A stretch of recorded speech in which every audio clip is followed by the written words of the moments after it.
Well, our big focus, foreign powers are jockeying to shape post-war Syria as various factions seek to fill the power vacuum that's been left by Bashar al-Assad's overthrow. In fact, US Secretary of State Antony Blinken is in Jordan and Turkey this week to push Washington's vision for what they call an inclusive Syrian-led transition. Meanwhile, Turkey moved to weaken Kurdish forces and expand their own influence in the country. Israel carried out nearly 500 airstrikes on Syria in 2 days and made ground incursions, prompting criticism from France and Germany. They said it would provide millions in humanitarian aid. But experts argue that each actor in Syria is scrambling to redraw the map, raising fears that the fall of the Assad regime will merely shepherd in another period of conflict. My colleague Trent Murray reports from the Israel-Syria border. Listen in. Well, we are here at the Israel-Syria border, and as you can probably see behind me here, this is now an active military zone. That is, after the IDF was instructed by the Israeli government to move tanks, troops and artillery into the demilitarized zone, which has separated Israel and Syria since all the way back in 1974. That vast area there you can see behind me is looking into Syria. In the past, UN has been in there overseeing this DMZ, but they have now, for all intents and purposes, been relieved of duty, given that the IDF is pouring resources in to seize control of that DMZ. Now, the Israeli government says that they are doing this because they are concerned about their security, given the events of what has happened in Syria in recent days. Assad's troops were at one point up in that area guarding the other side of the demilitarized zone. But when his regime fell, well, those troops abandoned their post. And it was at that point that the Israelis decided to move in. It's also not just on the ground that we are monitoring. Up in the sky, the constant buzz of drones and even fighter jets. The Israelis have confirmed they have launched over 300 airstrikes across Syria in recent days. They are targeting the remnants of Assad's military, hitting army bases, air force bases, naval ports and weapons storage areas. Again, the justification of this is that they are concerned that extremists could get their hands on those weapons left behind by the former military and could pose a risk to the state of Israel. But the decision by the Israeli government is also attracting criticism. Regional players here, including Saudi Arabia, Turkey, Egypt, all expressing concern that what is happening behind me is Israel effectively taking advantage of the power vacuum in Syria right now, taking advantage of that to try and seize this territory permanently for themselves. Trent Murray for NDTV at the Israel-Syria border. Well, Syria has got a new regime which has multiple challenges lying ahead of them, from avoiding sanctions to internal security and threats from their neighbors. But will the new regime be able to overcome these challenges, or will it meet the same fate as Libya and Iraq? My colleague Mohammed Ghazali had a chat with Idris Ahmed. Listen in. How do you see these entire development where many theories are floating that the HTS chief, Al-Golani, and he has got other names as well being quoted by the media, that he is backed by Israel because Israel is still occupying the land beyond Golan Heights, and yet there has been no response from the new regime. Do you buy this argument that he's being backed by US and Israel? Just to dispel that rumor?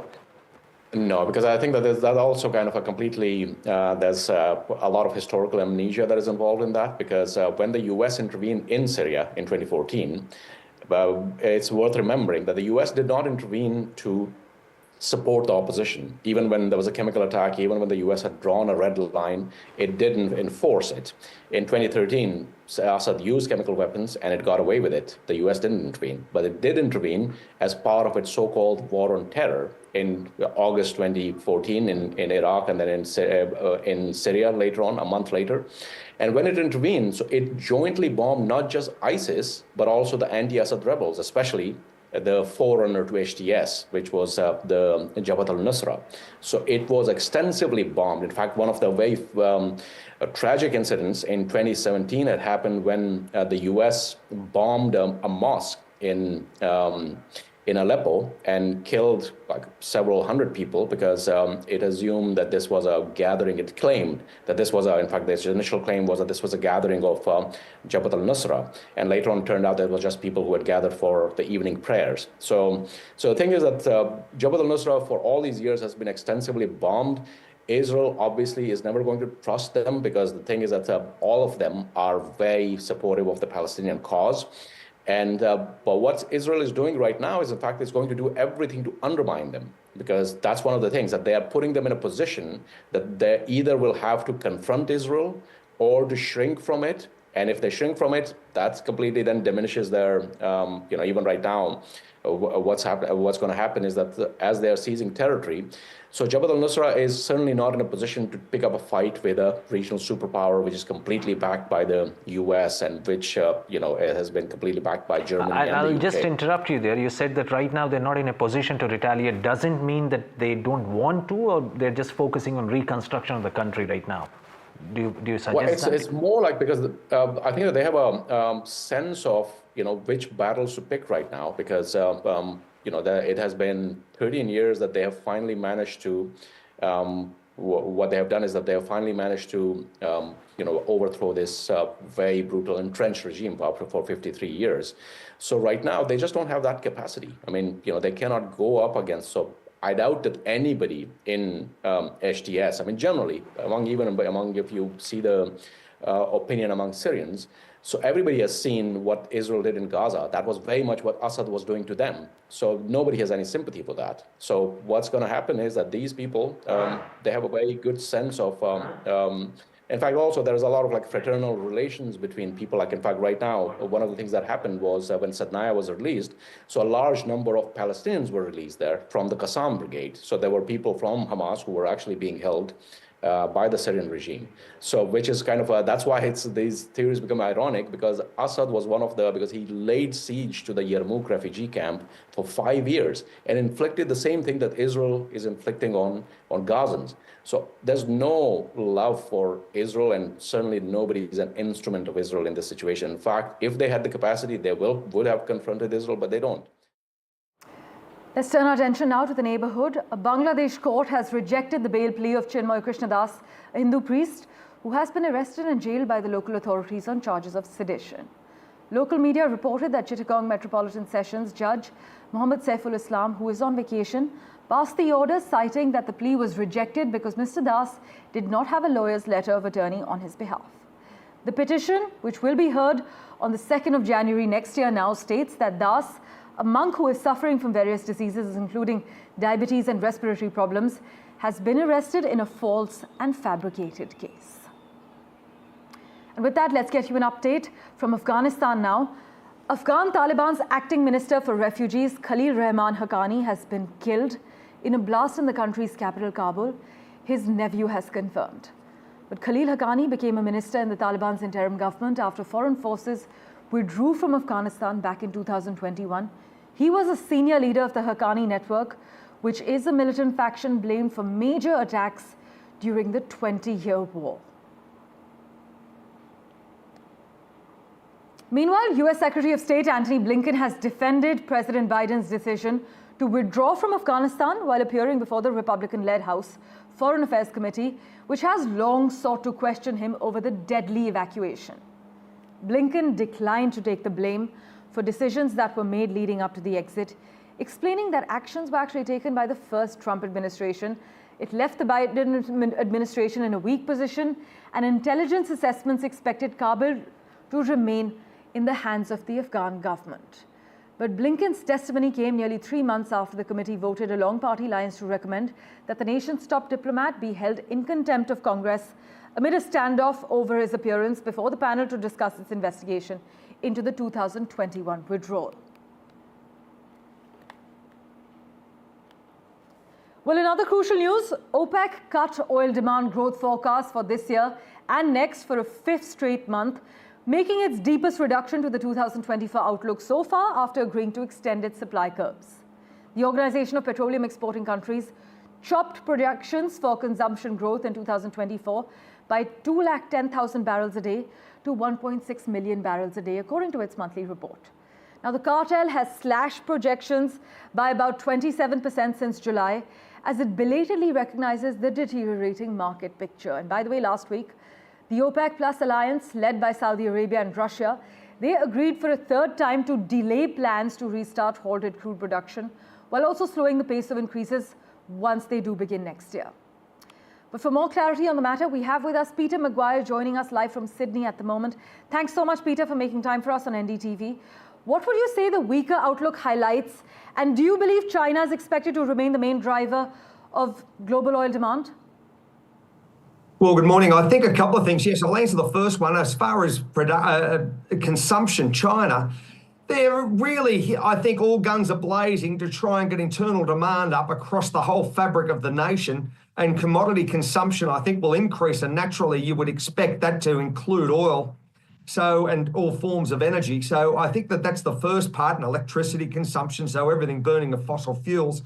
And where we're sitting at the moment, there just seems to be a little bit of a disconnect as far as global consumption and where there's price takers. And I think the whole initiatives with geopolitical concerns and all of that wrapped around are going to be a fascinating next couple of weeks as far as price discovery. Well, forecasts, meanwhile, Peter, on the strength of demand growth in 2024 vary widely. Is this partly due to differences over demand from China and the pace of the world switch to cleaner fuels? I think so. I think that, and this is the dislocation in the sense what OPEC's looking at. You've got the International Energy Agency, you've got the EIA. So everyone seems to have a different broomstick as far as how much growth you're going to see or contraction as far as across the landscape of global demand. We're still producing and still consuming around about 103 million barrels a day.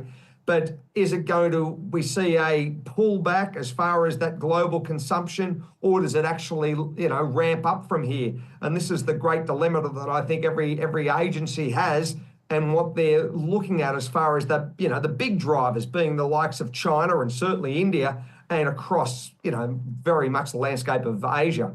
Right. Also, OPEC's outlook remains towards the top of industry estimates and actually contrasts with the International Energy Agency's far lower view. Any reasons why you think that's happening? Yes, I think it comes to a point in time that, different viewing agencies or different interpretations as far as market contraction or market growth. They look at economic drivers, they look at GDP, they look at just consumption patterns, and they also take on board geopolitical concerns and price, all of these metrics that go into coming up with a forecast. And that's what you're doing. You're forecasting where growth is going to be or contraction. And that probably are some of the drivers that you look at. When you look at, like a consultancy agency, you ask for an appreciation of what's going on with price, and it's not unusual to see a divergence, and that's very much the part and parcel of how it is at the moment. Meanwhile, you mentioned geopolitical tensions. Well, they have also kept oil's risk premium in play as traders actually await the formation of a new government in Syria after Bashar al-Assad has been ousted. Any challenges you see in the immediate future there? I think so. I think it'll be interesting again how that is piecemeal together. Who's going to be in power? What's it going to look like as far as the fabric across Syria? And do you see other nations start to become more agitated? And I'm probably referring more to Iran. And that could be, I think, the powder keg that could change from a geopolitical standpoint, and price you could see an escalation in price if you were to see some sort of tension build. One needs to be considerate that oil prices are down nearly 17% since early July. So it's been and gasoline prices are back at 2021 levels in the United States. So prices are very trim at the moment, and it's not unusual to see tensions build, and that could well and truly be the standout here. Well, Peter, thanks so much for joining us with this update. Do stay on with us for the next update as well. The US government is actually weighing new harsher sanctions against Russia's lucrative oil trade, seeking to tighten the squeeze on the Kremlin's war machine just weeks before Donald Trump returns to the White House in January. But as per reports, details of the possible new measures were still being worked out. But Joe Biden's team was considering these restrictions that might target some Russian oil exports, according to people who've decided to speak on record. Peter's with us for a quick comment at the moment. Peter, this step now is something that Biden had long resisted over fears it could trigger a spike in energy costs. But with these reports emerging, would you argue that the United States is now open to more aggressive action against Russia?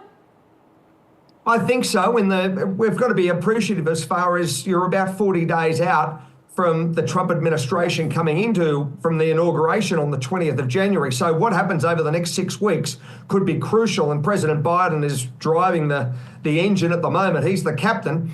So yes, I wouldn't be surprised to see some form of sanctions coming into place. It could be aggressive. You've also got to look at the likes of Hungary, and where does Turkey look at all this as far as Russia energy and Russian gas. So the effect is going to, I think, create, again, a turbulence in the market, and how that's going to, work across the energy complex is going to be very fascinating leading into Christmas. Well, indeed, we will be keeping a close eye on all the developments. Thanks so much, Peter Maguire, as always, for joining us on NDTV World. The US is mulling new oil sanctions against Russia in order to weaken Putin and the war mechanism there. There are harsher sanctions that are being planned against Russia's lucrative oil trade. The US is seeking to tighten the squeeze as far as Kremlin's war machine is concerned. But as far as the details, the finer mechanism, that is still being worked out by Biden's administration just 40 days ahead of Trump returning to the White House. In other news, a United States intelligence assessment has concluded that Russia may use its new lethal experimental Oreshnik missile against Ukraine again in the coming days. This is what AP is reporting, citing a US official aware of the development. The missile is seen by US officials more as an attempt at intimidation than a game changer on the battlefield in Ukraine, according to the US official that's been cited in AP's report.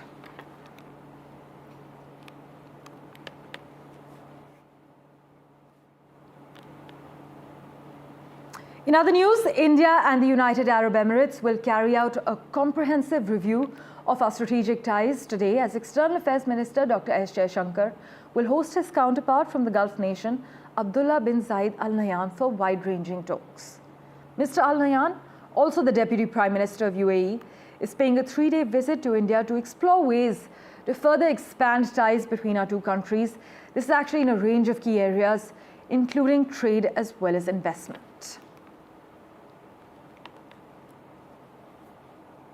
And let's bring you an update from the United Kingdom now, where hundreds of tractors block streets in central London.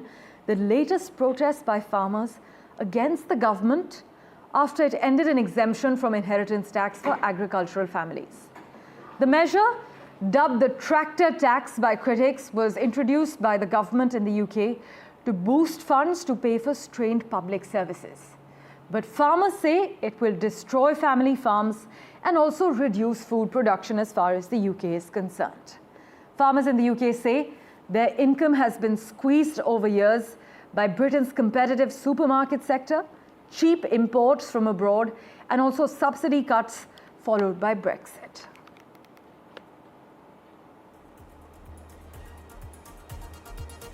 As always, news and updates continue right here on NDTV 24/7. We're slipping into a very short break for now. Don't go anywhere.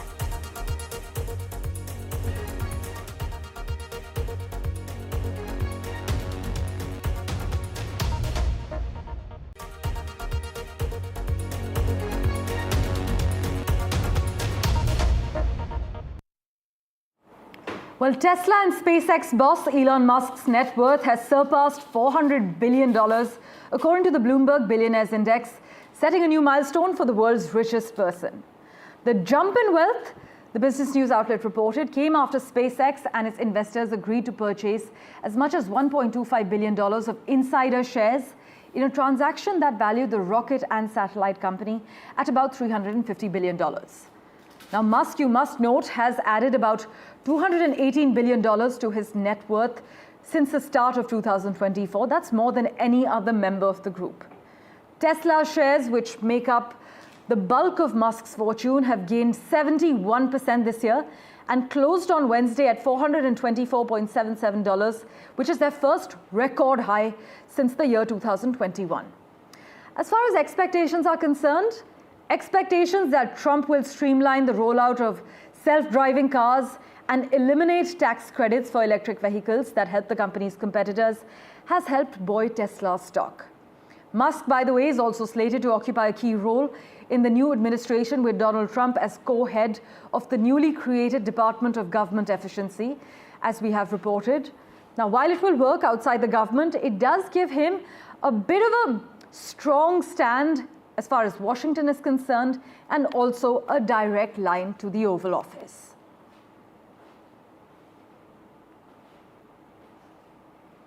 In staying with updates from the US, Luigi Mangione, the suspect in last week's killing of United Healthcare CEO Brian Thompson in broad daylight in broad daylight in New York City, faced an extradition hearing on murder charges, and Mangione was denied bail but contested extradition to New York. Pennsylvania now has 30 days to get a warrant from the governor for extradition, but Luigi was remanded to State Correctional Institution in Huntington, and authorities have said the extradition process to New York could now take as many as a month, so 30 days. But the 26-year-old Ivy League graduate from a prominent Maryland real estate family is fighting attempts to extradite him to New York so that he can face a murder charge in the Manhattan killing of Brian Thompson, who led the United States' largest medical insurance company. As always, thank you so much for investing your time and watching this edition of The World 24/7. We'll keep tracking the latest updates for you. Do stay tuned.